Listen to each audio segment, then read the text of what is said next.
Nah, gimana? Setuju nggak usulan dari Denny Siregar ini? Yaitu Denny Siregar mengomentari tentang usulan dari Amin Rais. Yaitu Amin Rais di sini mensarankan Anies pilih tokoh Indonesia Timur jadi cawapres Anies Baswedan pada Pilpres 2024. Nah, di sini Denny Siregar nyeletuk, cocok nih Anies dan Natalius Pigai.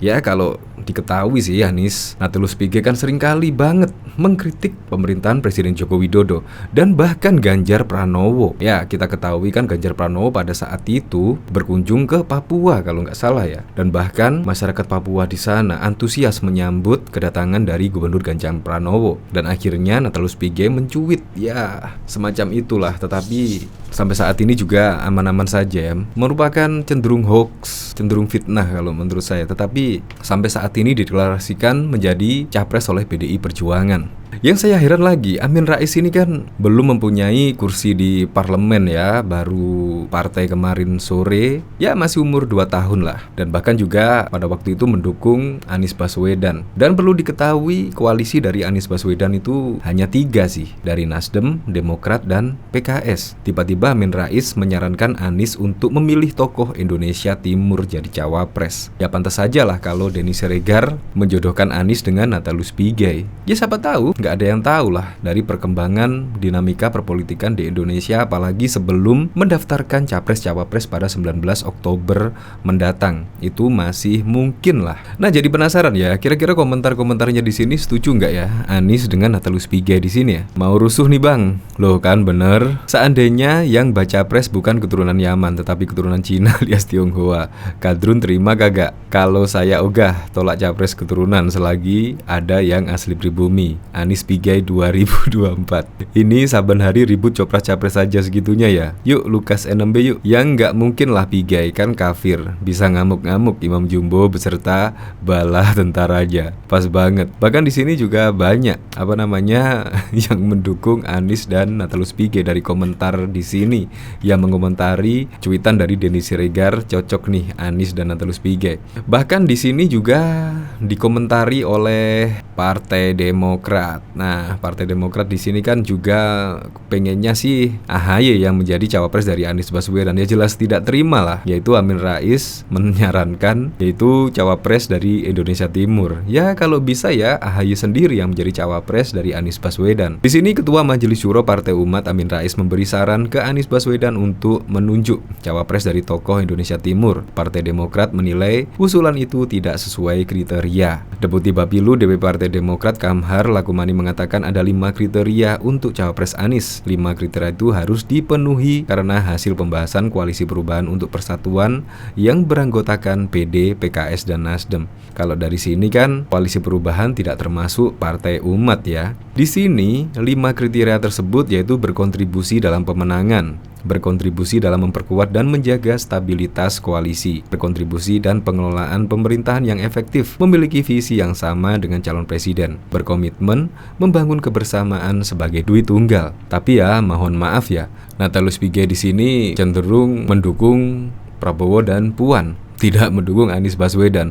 Walaupun Natalius Pigai menyebut Anies Baswedan adalah sahabat, tetapi mohon maaf, Natalius Pigai itu mendukung Prabowo Puan. Tapi nggak tahu lagi ya, kalau besok misalnya seandainya tiba-tiba ditunjuk cawapres, ya bisa jadi iyalah. Dari sini Natalius Pigai angkat bicara terkait nama Anies Baswedan yang jadi bakal capres Partai Nasdem di Pilpres 2024. Anies Baswedan jadi 1 dari 3 bakal capres yang dihasilkan dari Rakernas Partai Nasdem. Selain Anies, Partai Nasdem juga menetapkan 2 nama bakal capres lainnya. Melalui akun Twitternya, Natalius Pigai sedikit memberikan analisa. Menurutnya, Ketua Umum Partai Nasdem Surya Paloh adalah seorang politikus hebat. Natalius Pigai lantas mengulas peluang dari 3 nama bakal capres hasil Rakernas Partai Nasdem. Ganjar suaranya di PDIP, Andika tidak banyak suara alias vote Gitter Nasdem, tulis Pigai sebagaimana dilansir dari Pojok 1. Dari 3 nama itu, Partai Nasdem besar kemungkinan akan menjatuhkan pilihan kepada Anies Baswedan untuk diusung sebagai capres. Saya yakin Surya Paloh pilih Anies, ulasnya. Salah satu alasan yang diutarakan Pigai adalah karena Anies Baswedan bisa mendatangkan banyak suara di pemilihan legislatif. Surya Paloh realistis,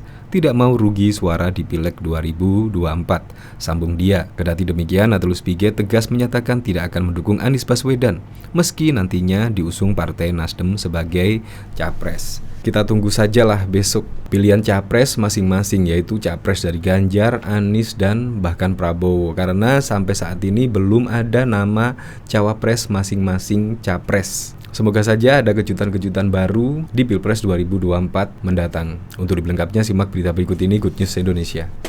Ketua Majelis Syuro Partai Umat Amin Rais berpendapat calon wakil presiden untuk Anies Baswedan sebaiknya merupakan tokoh asal Indonesia Timur. Menurutnya, tokoh dari Indonesia Timur akan melengkapi Anies. Wakilnya menurut perhitungan rasional sebaiknya tokoh yang datang dari Indonesia Timur, ujar Amin Rais di Sleman, DIY pada Sabtu 29 April. Amin Rais pun mencontohkan Susilo Bambang Yudhoyono SBY saat maju bersama Yusuf Kala JK di Pilpres 2004. Ia mengatakan Indonesia bagian timur kerap terlupakan, sehingga perlu sosok yang mewakili mereka di tingkat nasional, supaya Indonesia Timur itu terwakili. Karena selama ini Indonesia di bagian timur itu kadang-kadang terlupakan, ucapnya. Menurutnya, tokoh-tokoh yang maju dalam konstelasi politik cenderung Jawa sentris atau daerah-daerah lainnya di Indonesia bagian barat seperti Sumatera dan Kalimantan. Bahkan, kemudian pembangunan pun lebih banyak di barat ketimbang di timur. Atau kedua, mungkin kalau dipandang ada tokoh gender yang relatif mumpuni, itu juga sebuah good choice, katanya. Amin Rais pun juga berpesan kepada parpol pengusung Anies Baswedan yang tergabung dalam koalisi perubahan untuk persatuan, yaitu Nasdem, Demokrat, dan juga PKS, agar tidak terlalu bernafsu mendorong kader masing-masing menjadi cawapres. Ini di dunia bukan di akhirat, kan bisa dirembuk bareng-bareng. Jadi kalau tidak dapat cawapres, pastinya kan juga mendapat kursi yang tidak kalah penting, ujar Amin Rais. Bahkan Ketua Majelis Syuro Partai Umat Amin Rais memberikan saran ke Anies Baswedan untuk menunjuk cawapres dari tokoh Indonesia Timur. Partai Demokrat pun menilai usulan itu tidak sesuai kriteria. Deputi Bapilu DPP Partai Demokrat Kamhar Lakumani mengatakan ada 5 kriteria untuk cawapres Anies. 5 kriteria itu harus dipenuhi karena hasil pembahasan Koalisi Perubahan untuk Persatuan yang beranggotakan Partai Demokrat, Partai Keadilan Sejahtera, dan Partai Nasdem.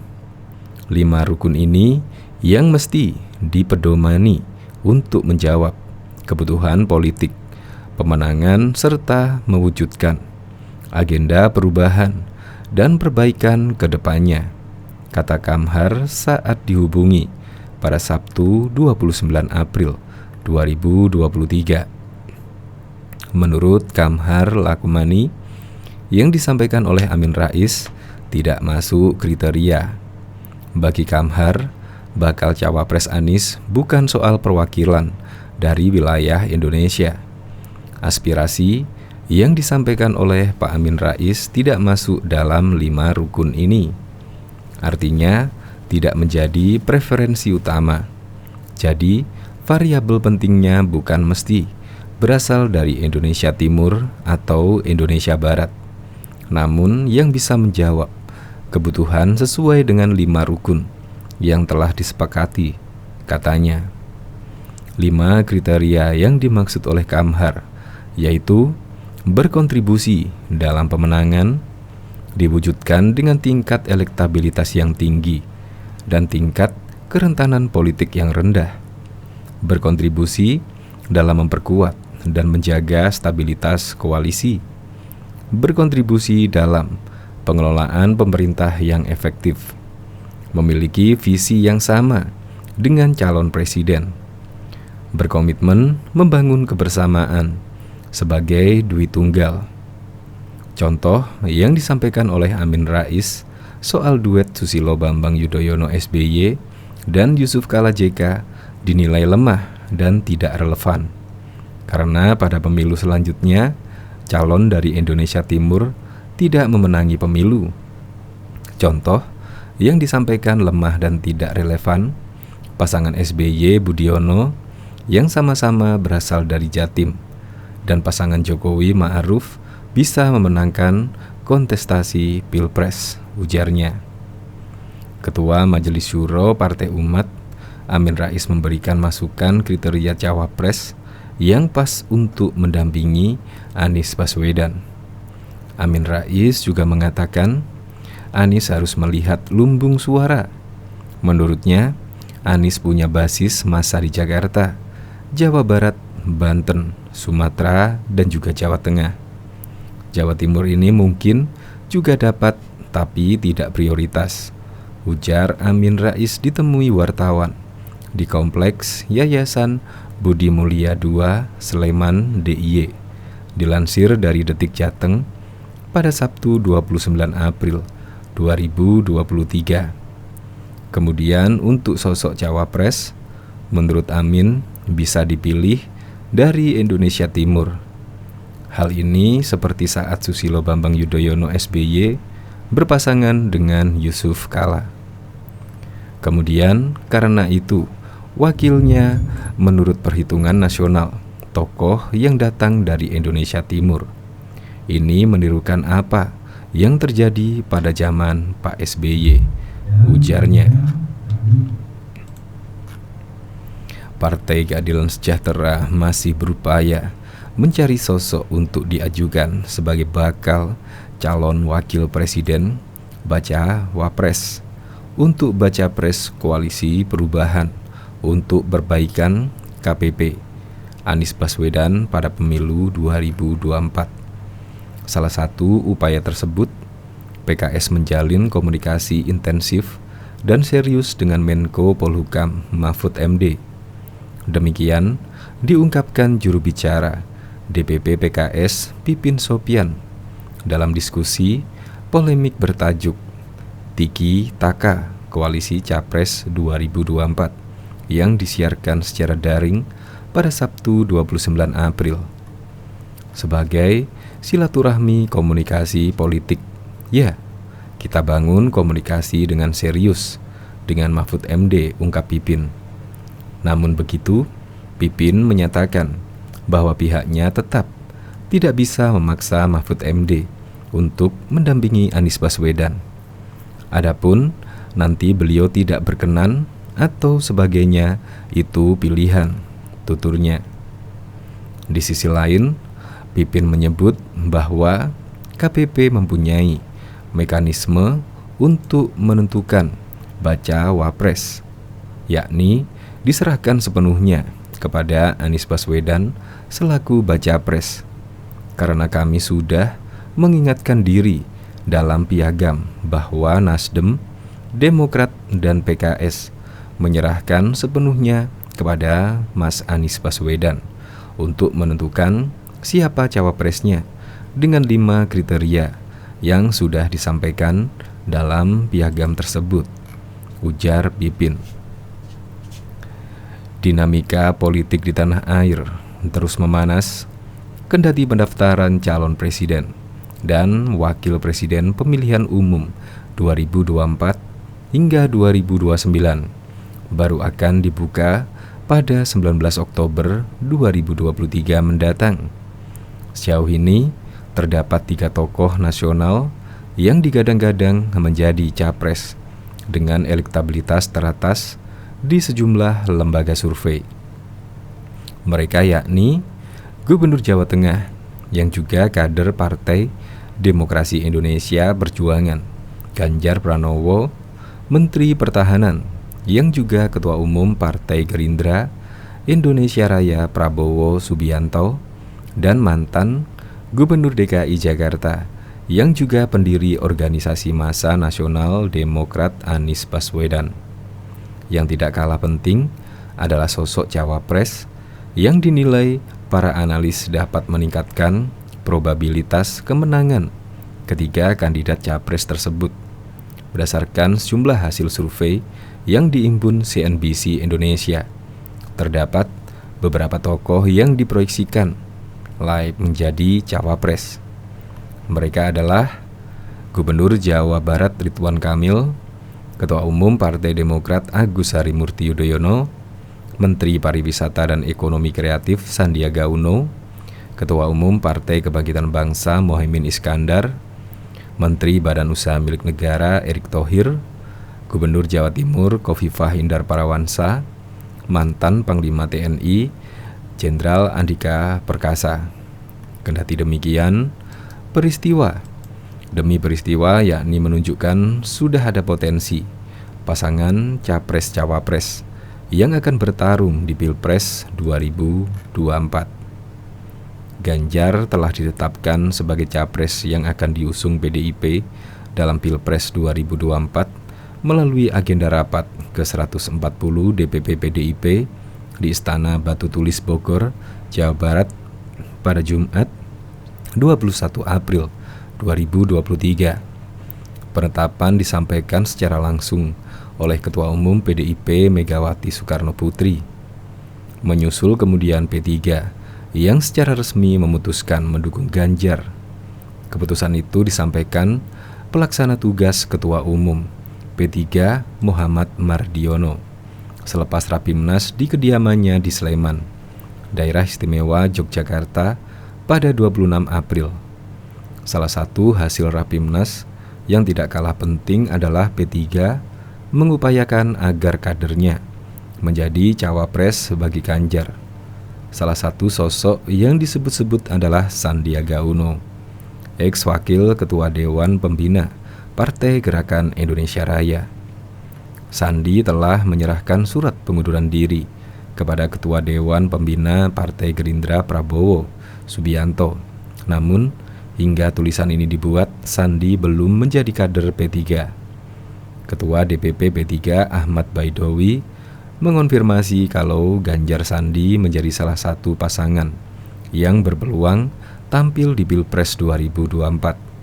Akan tetapi, masih ada lantangan status Sandi. Sekali lagi, hasil Rapimnas P3 memutuskan cawapres diserahkan ke DPP dan untuk dikomunikasikan kepada PDIP dan dimohonkan kader dari P3, katanya. Pak Sandi sekarang ini belum jadi kader P3, sebagaimana kita mau menawarkan, lanjutnya. Dikutip dari CNN Indonesia, menurut dia, P3 harus mengkomunikasikan keputusannya mengusung Ganjar kepada PDIP, sebab Ganjar merupakan kader dari PDIP. Kalau ada koalisi lain, juga seperti apa responnya? Namanya politik kan, ada negosiasi. Soal keputusan itu nanti setelah ada proses, ujar Baidowi. Ganjar juga sudah bicara peluang dirinya berduet dengan Sandi kepada wartawan di Semarang, Jawa Tengah pada Kamis 25 April. Ganjar menyebut dirinya cocok dengan Sandi karena kerap mengurusi sektor desa dan juga pariwisata. Ketika itu, Ganjar dan Sandi bertemu dalam rapat TPA KD se-Jawa Tengah dengan tema percepatan pemulihan dan perkembangan ekonomi Jawa Tengah melalui kemandirian ekonomi desa. Setelah itu, pada hari yang sama, Sandi menemui Jokowi di Istana Kepresidenan Jakarta. Dicegat wartawan, setelah pertemuan, Sandi tidak berbicara tegas perihal langkah politik berikutnya, termasuk bergabung dengan P3.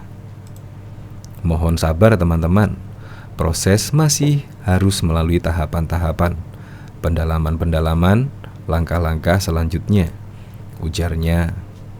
Berbeda dengan Ganjar, Prabowo telah menjadi capres Gerindra melalui Rapimnas Partai di Sentul International Convention Center, Kabupaten Bogor, Provinsi Jawa Barat, pada Jumat 12 Agustus.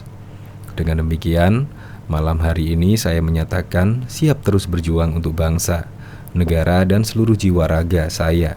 Persembahkan untuk Ibu Pertiwi, ujar Prabowo kala itu.